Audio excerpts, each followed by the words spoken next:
جگہ فرمایا افلا یتدبرون القرآن ام علی قلوب اقفالها کہ لوگ قرآن مجید پر غور کیوں نہیں کرتے، کیا ان کے دلوں پر تالے لگے ہوئے ہیں؟ برادران اسلام، دینی اور ملی بھائیوں، قرآن مجید اللہ تعالیٰ کی وہ کتاب ہے جو قیامت تک کے لیے انسانیت کی رہنمائی کے لیے نازل کی گئی ہے۔ اس کتاب کے بارے میں ہمارا رویہ افسوسناک بھی ہے اور قابل اصلاح بھی۔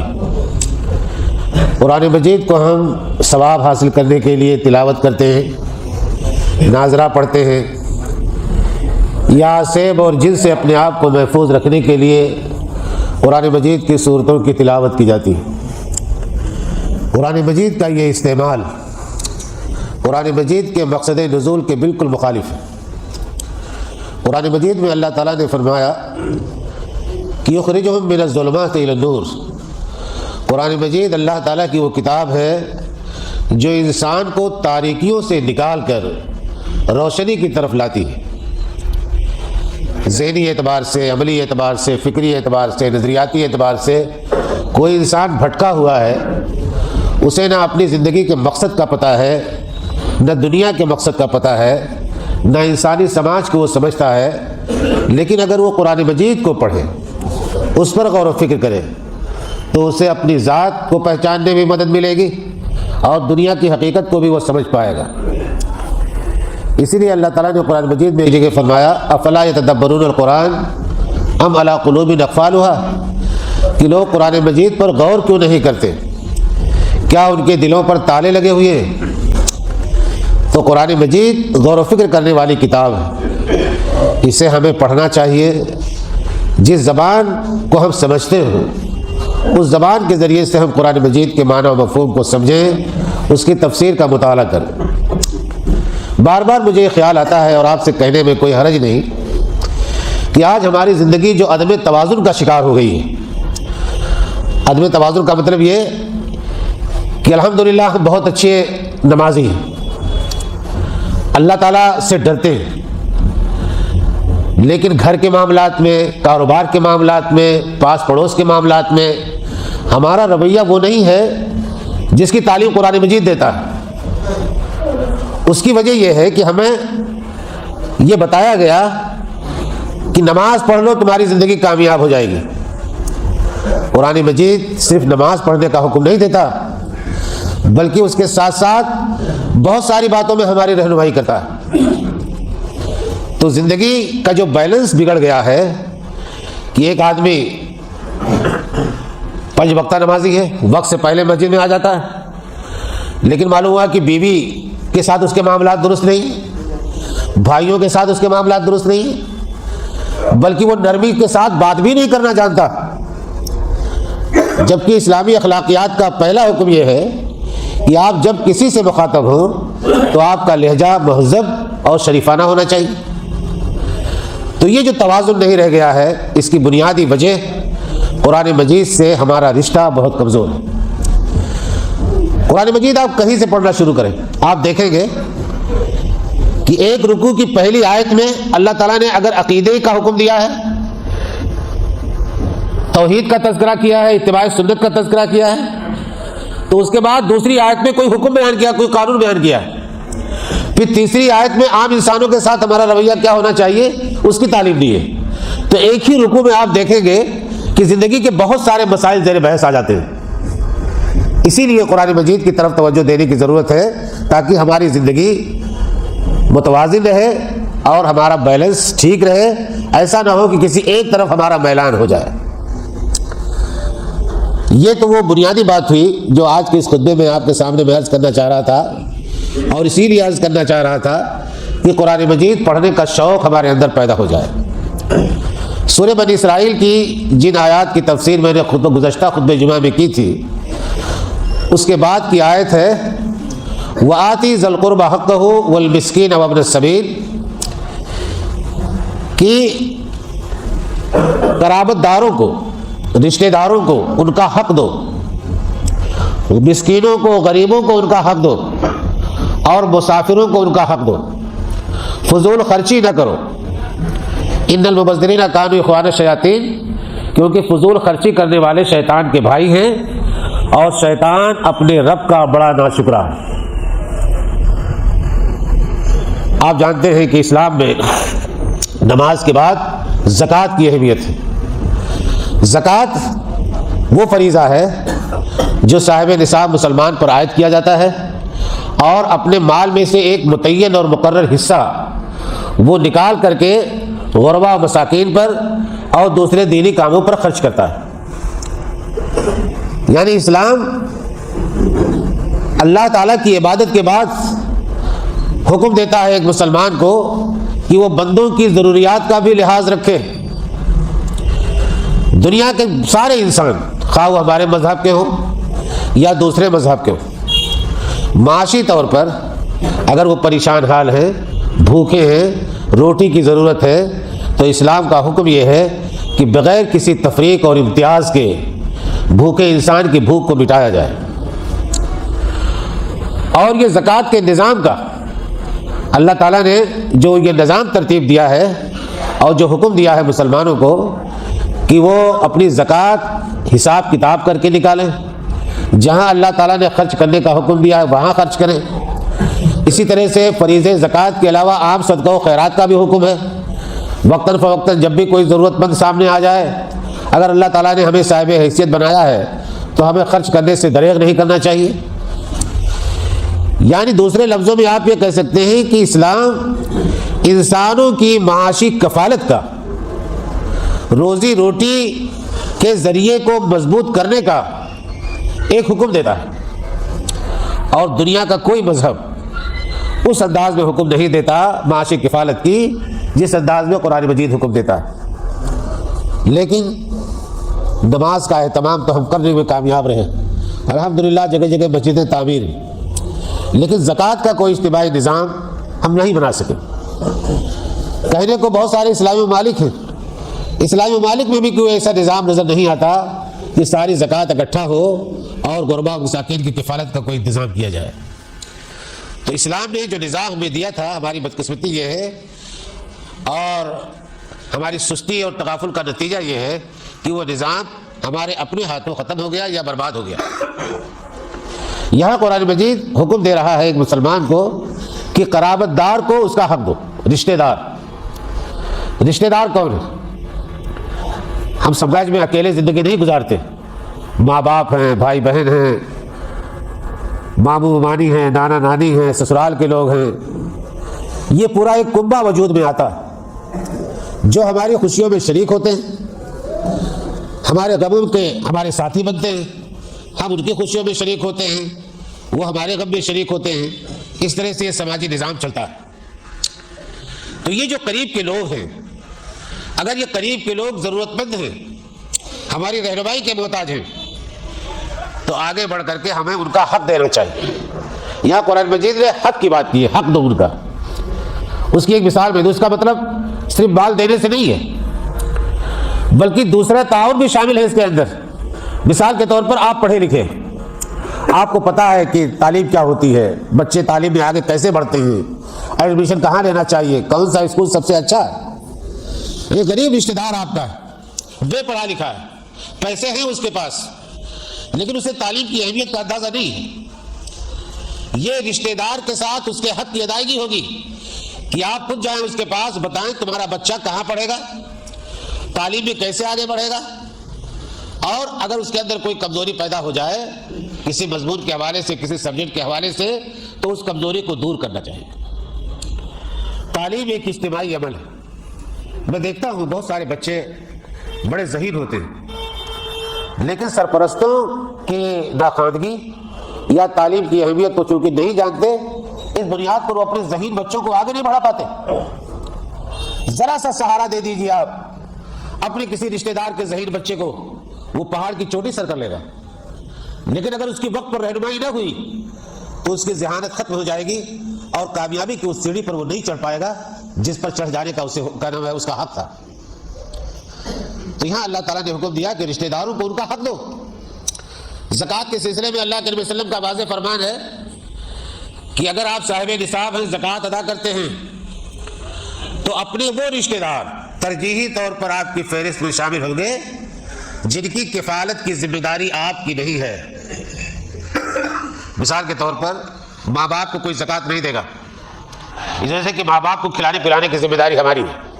اپنے بچوں کو کوئی زکوٰۃ نہیں دے گا، اس وجہ سے کہ ان کو کھلانے پلانے کی ذمہ داری ہماری ہے. لیکن خالہ ہیں، ماموں ہیں، چچا ہیں، تایا ہیں، ان کے بچے ہیں، اگر وہ خدا نخواستہ غریب ہیں یا غربت کے شکار ہیں تو آپ اپنی زکوٰۃ سب سے پہلے انہیں دیں گے تاکہ وہ اپنی ضرورت پوری کریں. بعض لوگوں کو تردد ہوتا ہے، اس سلسلے میں پوچھتے بھی ہیں کہ کیا کسی رشتہ دار کو جب ہم رقم دیں زکوٰۃ کی تو کیا بتانا ضروری ہے کہ یہ زکوٰۃ کی رقم دے رہا ہوں؟ کوئی ضروری نہیں. مٹھی بند کر کے آپ ان کی مدد کر دیجیے بشرطے کہ وہ ضرورت مند ہوں. بعض لوگ خوددار ہوتے ہیں، عزت نفس کا انہیں خیال ہوتا ہے، وہ نہیں لینا چاہتے، لیکن آپ جانتے ہیں کہ وہ ضرورت مند ہیں، مختلف طریقوں سے ان کی مدد کی جا سکتی ہے. جاڑے کا موسم ہے، آپ گھر میں گئے، آپ نے دیکھا کہ بہت اچھے کمبل یا لحاف موجود نہیں ہیں، کوئی حرج نہیں ہے کہ 2 کمبل خرید کر کے یا 2 لحاف بنوا کر کے آپ کسی غریب رشتہ دار کے یہاں بھجوا دیں. چونکہ گھر میں ضرورت ہے، ہو سکتا ہے کہ پہلے مرحلے میں وہ منع کریں کہ بھائی کیا ضرورت تھی، اس کی کام چل رہا تھا، لیکن آپ اصرار کر کے اگر کہیں گے کہ نہیں جاڑے کا موسم ہے، بچے سردی سے ٹھٹر رہے ہیں، یہ تمہاری ضرورت ہے، تم اسے رکھ لو، تو یہ کام کرنے کا اسلام حکم دیتا ہے. صحیح مسلم حدیث کی کتاب ہے مشہور، امام نووی نے اس کی شرح لکھی. حدیث میں جہاں رشتہ دار کا تذکرہ آتا ہے، ایک حدیث کی شرح کرتے ہوئے انہوں نے بڑی اچھی بات کی. بتایا کہ 3 طرح کے رشتہ دار ہوتے ہیں. ایک رشتہ دار تو وہ جو باپ کے رشتے سے وجود میں آتے ہیں، جس میں چچا تایا، ان کے بچے، پھوپھی اور ان کے بچے شامل ہیں، دادا دادی شامل ہیں. اور دوسرے رشتہ دار وہ جو ماں کے ذریعے وجود میں آتے ہیں، جس میں ماموں اور ان کے بچے، خالہ اور ان کے بچے شامل ہیں. تیسرے رشتہ دار وہ جو بیوی کے ذریعے وجود میں آتے ہیں. اسلام نے جو ترتیب قائم کی ہے وہ سمجھ لیجئے آپ کہ پہلے نمبر پر وہ رشتہ دار ہمارے سامنے ہوں گے جو باپ کے ذریعے وجود میں آتے ہیں، یعنی ہماری مدد کے سب سے زیادہ حقدار چچا تایا یا باپ کے ذریعے وجود میں آنے والے رشتہ دار ہوں گے. کیونکہ کوئی بھی بات ہوتی ہے سماج میں، گھر میں، محلے میں، پڑوس میں، تو سب سے پہلے یہی لوگ ہماری مدد کو آتے ہیں. اسی لیے اسلام نے سب سے پہلا حق ان کا قرار دیا ہے. دوسرے نمبر پر وہ رشتہ دار آتے ہیں جو ماں کے ذریعے وجود میں آتے ہیں، یعنی ان کی مدد کی جانی چاہیے. اور تیسرا نمبر بیوی کے ذریعے وجود میں آنے والے رشتہ داروں کا ہے. ہماری سماج کی بدقسمتی یہ ہے کہ اسلام کی اس ترتیب کو ہم نے جسٹ الٹ دیا ہے.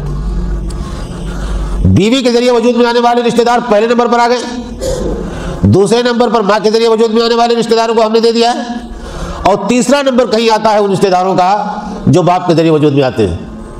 اس ترتیب کو صحیح کرنے کی ضرورت ہے. زیادہ لڑائیاں ہم لوگ جو اپنے چچا تایا اور ان کے بچوں سے کر لیتے ہیں، اور جائیدادوں کے چکر میں، سرحدوں کی نشاندہی کے چکر میں یا حسد میں، یہ کوئی اچھی بات نہیں. اسے ختم کرنا ہے. ایک چیز اور بتاؤں آپ کو، اسلام کا ایک بہت بڑا قانون ہے اور اسلامی حکومت میں اس قانون کی ضرورت پڑتی ہے. مثال کے طور پر میرے ہاتھوں کسی کا قتل ہو گیا، میں قتل کرنا نہیں چاہتا تھا لیکن ہو گیا، اسے قتل خطا کہتے ہیں. غلطی کی یعنی غلطی سے قتل ہو جانا. اسلامی قانون کے مطابق اگر غلطی سے کسی کا قتل ہو جاتا ہے تو جواب میں قاتل کو قتل نہیں کیا جائے گا، بلکہ اس کا معاوضہ وصول کیا جائے گا اس سے. مثال کے طور پر 50 لاکھ روپے اگر معاوضہ طے کیا جائے تو قتل کرنے والے کے اندر اتنی سخت نہیں ہے کہ وہ 50 لاکھ روپیہ دے دے. تو باپ کے ذریعے جو رشتہ دار وجود میں آتے ہیں، قانون انہیں پابند کرے گا کہ وہ اپنے رشتہ دار کے ساتھ تعاون کریں اور قتل خطا جو اس سے سرزد ہوا ہے اس کا جو معاوضہ اسے دینا ہے اس معاوضے میں اپنا حصہ ڈالیں. معاملہ دو طرفہ ہے، یہاں لینا ہے وہاں دینا ہے. تو اسلام ایک نظام ہے، قانون ہے، ایک سسٹم ہے. اس سسٹم میں ہر چیز اپنی اپنی جگہ پر سیٹ ہے. جب اس کو ہم بگاڑیں گے تو پھر کوئی چیز سمجھ میں نہیں آئے گی. بلکہ ایک عالم دین نے بہت اچھی مثال دی ہے. گھڑی ہے، دیوار گھڑی ہے، اس کے پرزے اگر صحیح طریقے پر کام کر رہے ہوں، ہر پرزہ اپنا اپنا کام کر رہا ہو، تب تو یہ صحیح ٹائم دے گی. لیکن اگر کوئی ایک پرزہ گڑبڑ ہو تو آپ گھڑی سے امید نہ رکھیں کہ وہ آپ کو صحیح وقت بتائے گی۔ اسی طرح اسلام کا معاملہ ہے، کہیں بھی کمزوری پیدا ہوگی تو اسلام کی جو چمک آنی چاہیے آپ کی زندگی میں، آپ کے کردار و عمل میں جو کشش پیدا ہونی چاہیے اسلام کے حوالے سے، دوسرا آپ کو دیکھ کر کے اسلام کو سمجھنے کی کوشش کرے، یہ کیفیت نہیں پیدا ہوگی اگر آپ کے بعض پرزے ڈھیلے ہوں۔ اسلام ایک کل ہے، ایک نظام ہے، ایک سسٹم ہے، ہر چیز کو اپنی جگہ پر جب آپ سیٹ کریں گے تب آپ اسلام کے صحیح طور پر نمائندے کہلائیں گے۔ تو یہاں اللہ تعالیٰ نے رشتہ داروں کا جو تذکرہ کیا اس کی بڑی اہمیت ہے، اور ہمیں اپنے عزیزوں کا، اپنے رشتہ داروں کا اس پہلو سے خیال رکھنا چاہیے۔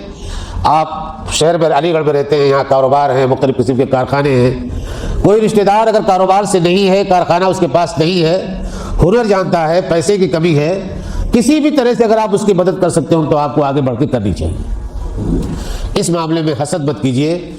ہو سکتا ہے کہ سامنے والا بڑا بن جانے کے بعد آپ کا مقابلہ کرنے کی کوشش کرے، ہوتا ہے ایسا، لیکن آپ اسے نظر انداز کیجیے۔ آپ یہ سوچ کر کے مدد کیجیے کہ میں نے اللہ تعالیٰ کے حکم کے مطابق نبی اکرم صلی اللہ علیہ وسلم کی تعلیمات سے متاثر ہو کر کے میں نے یہ کام کیا ہے، مجھے اس کا معاوضہ دنیا میں نہیں آخرت میں چاہیے، تو نیکی کر دریا میں ڈال، یہ محاورہ مشہور بھی ہے اور اس پر ہمیں عمل بھی کرنا چاہیے۔ اور اللہ تعالیٰ نے، نبی اکرم صلی اللہ علیہ وسلم نے ایک حدیث میں جو بات بیان فرمائی کہ داہنے ہاتھ سے نے کیا خرچ کیا بائیں ہاتھ کو پتہ نہ چلے۔ مطلب یہ ہے کہ جب ہم مدد کرتے ہیں کسی کی تو ہمیں نہ احسان جتانا چاہیے، نہ اسے یاد رکھنے کی کوشش کرنی چاہیے، نہ کسی موقع پر اس آدمی کو تانا دینا چاہیے جس آدمی کی ہم نے مدد کی۔ مسکین کا تذکرہ قرآن مجید نے کیا ہے، غربت، مختلف اسباب ہیں اس کے غربت کے، اور ہمیں یہ حق نہیں ہے کہ یہ آدمی غریب کیوں ہو گیا۔ بعض لوگ کہہ دیتے ہیں کہ اپنی حرکتوں کی وجہ سے وہ غریب ہو گیا۔ یہ اللہ تعالیٰ کا نظام ہے۔ اللہ تعالیٰ نے قرآن مجید کے اندر فرمایا کہ اللہ تعالیٰ جسے چاہتا ہے بے حساب روزی دیتا ہے اور جس سے چاہتا ہے اس کا ہاتھ تنگ کر دیتا ہے۔ تو روزی کی تقسیم اللہ تعالیٰ نے اپنے ہاتھ میں لی ہے۔ آپ دیکھتے ہوں گے کوئی باپ بہت پریشان ہے، بڑی محنت کرتا ہے تو ان بچوں کو روٹی کھلا پاتا ہے، لیکن اللہ تعالیٰ بچوں کی کمائی میں برکت دیتا ہے، وہ 100 گنا 10 گنا باپ سے آگے بڑھ جاتے ہیں کمائی میں، دولت میں۔ تو یہ اللہ تعالیٰ کا نظام ہے، اسے چیلنج نہیں کیا جا سکتا، اور نہ اس نعمت کو کوئی شخص چھین سکتا ہے۔ اللہ تعالیٰ جسے نوازنا چاہے نوازتا ہے۔ تو اگر کوئی شخص غریب ہے، پریشان حال ہے، تو ہمیں آگے بڑھ کر کے اس کی مدد کرنی چاہیے۔ مسافر کا تذکرہ کیا گیا کہ مسافر پرانے زمانے میں سواریاں نہیں تھی، بہت پریشانی تھی، لوگ پیدل چلتے تھے، اونٹوں پر جانوروں کی سواری لے کر جاتے تھے۔ آج تو ریل ہے، ہوائی جہاز ہے، کار ہے، گاڑیاں ہیں، ہم آسانی کے ساتھ کہیں پہنچ جاتے ہیں، لیکن آج بھی سفر کے دوران بہت ساری مشکلات پیش آتی ہیں۔ تو مسافر اگر کوئی پریشان حال ہمیں ملے تو ہمیں آگے بڑھ کر کے اس کی مدد کرنی چاہیے۔ اور سفر جو ہوتا ہے عام طور سے تجارتی ہوتا ہے، کاروباری ہوتا ہے۔ اسلام یہاں بھی اس چیز کو مد نظر رکھتا ہے کہ کاروبار بڑھنا چاہیے، کوئی بادھا نہ آئے، کوئی تاجر کہیں پریشان نہ ہو، رات گزارنے کے لیے اسے در در بھٹکنا نہ پڑے، ایسا سسٹم بننا چاہیے۔ تو اگر اہل اسلام قرآن مجید کے اس حکم کو سمجھیں تو کسی مسافر کو اپنے سامنے پریشان ہوتا ہوا نہیں دیکھ سکیں گے، آگے بڑھ کر کے اس کی مدد کریں۔ یہ مدد ہم کیوں نہیں کر پاتے ہیں؟ اس کی وجہ اللہ تعالیٰ نے آگے بیان فرمائی کہ فضول خرچی نہ کرو۔ یہ جو ہم کہتے ہیں رونا روتے ہیں کبھی کبھی کہ بھائی ہمارے پاس تو ہے ہی نہیں، ہمارے پاس اس لیے نہیں ہے کہ ہم نے بلا وجہ کے بہت سارے اخراجات پال لیے۔ قرآن مجید نے 2 لفظ استعمال کیا ہے، اسراف اور تبذیر۔ اسراف کہتے ہیں خرچ تو جائز ہے لیکن حد سے تجاوز کر گئے آپ، اور تبذیر کہتے ہیں ایسی جگہ پر خرچ کرنا جہاں خرچ کرنا جائز ہی نہیں تھا۔ تو یہ فرق ہے اسراف و تبذیر میں۔ اگر ہم فضول خرچی سے بچیں تو ہم بہت سارے لوگوں کی مدد کر سکتے ہیں، اور ہمیں مدد کرنی چاہیے۔ اور اللہ تعالیٰ نے یاد دلایا کہ دیکھو تم مسلمان ہو، اللہ پر یقین ہے، اللہ پر ایمان ہے تمہارا، آخرت کے دن پر تمہارا ایمان و یقین ہے، تمہارا یقین اس بات پر بھی ہے کہ جو دنیا میں بو گے وہی آخرت میں کاٹو گے۔ تو شیطان جیسے نہ بنو کہ وہ اپنے رب کا کتنا ناشکرا ہے، بلکہ اللہ تعالیٰ کے شکر گزار بندے بن کر کے زندگی گزارو۔ اللہ تعالیٰ نے اگر نوازا ہے تو اللہ تعالیٰ کا شکر ادا کرو، کوشش کرو کہ غربا مساکین کی مدد ہو جائے، اللہ تعالیٰ کے راستے میں مدد ہو جائے۔ یہ تعاون علی البر والتقویٰ کا معاملہ کہ ایک دوسرے کی مدد کرنا آگے بڑھ کر کے، یہ اسلام کا بالکل اساسی اور بنیادی حکم۔ معاشرے میں آپ دیکھیں گے ایسے لوگوں کو کہ اللہ تعالیٰ انہیں مقبولیت عطا کرتا ہے، اگر وہ ان صفات کے حامل ہوتے ہیں تو لوگ تذکرہ کرتے ہیں، زبان خلق کو نقار خدا سمجھو۔ عوام کے اندر ہماری پہچان اور شناخت اگر یہ بن جائے کہ ہم غربا مساکین کی مدد کرتے ہیں، تو آپ دیکھیں کہ اللہ تعالیٰ اسی دنیا میں آپ کو وہ کتنی عزت دیتا ہے، کتنا بڑا مقام دیتا ہے۔ ہماری جیسا شروع میں عرض کیا کہ قرآن مجید کی ایک ایک آیت ہمیں رہنمائی فراہم کرتی ہے، ہماری زندگی کیسی ہونی چاہیے، ایک مسلمان کی حیثیت سے ہم زندگی کیسے گزاریں، ان تمام باتوں کی رہنمائی ہمیں قرآن مجید سے ملتی ہے۔ اللہ تعالیٰ سے دعا یہ ہے کہ وہ ہمیں اپنی کتاب کو پڑھنے سمجھنے اور اس کی تعلیمات پر عمل کرنے کی توفیق عطا فرمائے۔ وآخر دعوانا الحمد للہ رب العالمین۔